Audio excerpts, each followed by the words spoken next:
కలలు కనడానికి వయసుతో సంబంధం లేదని, సంకల్పం ఉంటే ఆకాశమే హద్దని నిరూపించారు దీపా భాటి. అది కూడా 40 ఏళ్ల మధ్య వయసులో.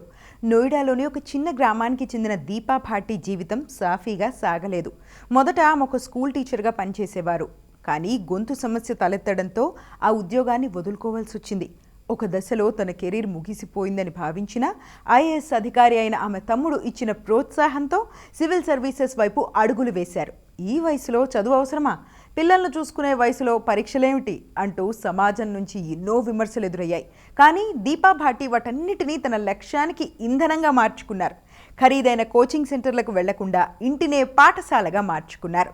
యూట్యూబ్ వీడియోలు, టాపర్ల ఇంటర్వ్యూలను చూస్తూ సొంతంగా నోట్స్ ప్రిపేర్ చేసుకున్నారు. పగలు పిల్లల బాధ్యతలు, ఇంటి పనులు ముగిశాక, అందరూ నిద్రపోయాక అర్ధరాత్రి వరకు మేల్కొని చదువుకునేవారు. ఆమె కృషి, పట్టుదల వృధాగా పోలేదు. యూపీపీసీఎస్ 2021 ఫలితాల్లో 166వ ర్యాంకు సాధించి డిప్యూటీ కలెక్టర్గా ఎంపికైంది దీప. పెళ్లి, పిల్లలు కాగానే జీవితం ముగిసిపోతుందని భావించే ఎంతోమంది మహిళలకు దీపా భాటి ఒక రోల్ మోడల్ అని చెప్పొచ్చు.